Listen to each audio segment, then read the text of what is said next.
বাবু, এ বাবু, একটু শোন না। হ্যাঁ মা বলো। শোন না বাবু, তোর কাছে না আমার একটা আবদার আছে। হ্যাঁ, আবদার? কি আবদার? বলছি শোন না, আমাকে একটা সিঁদুর রাখার কৌটো বানিয়ে দিবি রে। ও, এই কথা। আচ্ছা দাঁড়াও, আমি বানিয়ে আনছি।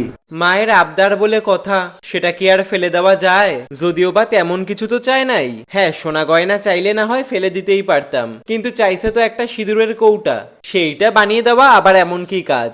অবশ্য মায়েরা কি তার সন্তানদের থেকে এমন কিছু চাইতে পারে যেটা তাদের সন্তানদের দেওয়ার সামর্থ্যই নেই?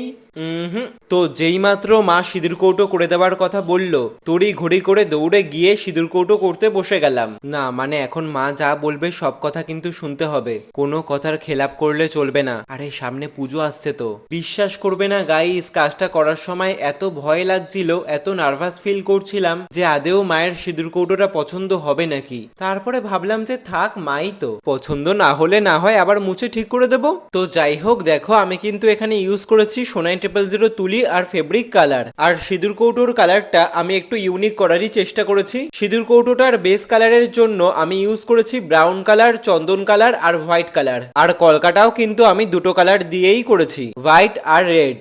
যাই হোক, আমাদের নেক্সট বেসিক টু অ্যাডভান্স 11 দিনের অফলাইনে কলকার মাস্টার ক্লাস শুরু হচ্ছে 9th আগস্ট থেকে ব্যারাকপুরে। সিট বুকিং কিন্তু অলরেডি শুরু হয়ে গেছে। তো কেমন লাগছে এই ছোট্ট সিঁদুর কৌটোটা অবশ্যই কিন্তু কমেন্ট করে জানিও। আচ্ছা, মায়ের পছন্দ হবে তো? মায়ের কেমন লেগেছে সেটা না হয় মায়ের মুখ থেকেই শুনে নাও। Bye, follow for more. ও মামা, এই নাও, দেখো তো পছন্দ হয়েছে নাকি। উমা বাবু, আমার খুব পছন্দ হয়েছে।